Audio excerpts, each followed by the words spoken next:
වෛද්‍ය සැපයුම් අංශයට තත්ත්වයෙන් අසමත් හා හානි වූ ඖෂධ සපයා තිබීම වෙනුවෙන් දැරූ පිරිවැය මෙන්ම එය සඳහා පරිපාලන ගාස්තු තොග විනාශ කිරීමේ වියදම් සමග රුපියල් මිලියන 2996.65ක මුදලක් ඖෂධ සැපයුම්කරුවන්ගෙන් රාජ්‍ය ඖෂධ නීතිගත සංස්ථාවට අයවීමට ඇති බව ජාතික විගණන කාර්යාලය පවසයි.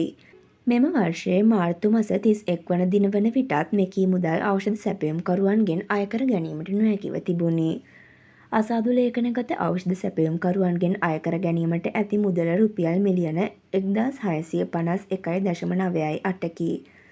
2025 වර්ෂයේ මාර්තු මස 31 වන දින වන විටත් අවසාන සිහිකැඳවීමේ ලිපි යොමුකොට ඇති සැපයුම්කරුවන්ගෙන් අයකරගත යුතු මුදල රුපියල් මිලියන 279.45කි. එම මුදල් අයකර ගැනීම අවිනිශ්චිත තත්ත්වයක පවතින බවද විගණනය මගින් අනාවරණය කොට ඇත. අයකර නොගෙන ඇති මුදල් ඖෂධ සැපයුම්කරුවන්ගෙන් අයකර ගැනීම සඳහා කඩිනම් සහ කාර්යක්ෂම ක්‍රියාමාර්ග අනුගමනය කළ යුතු බව විගණනය මගින් නිර්දේශ කොට ඇත.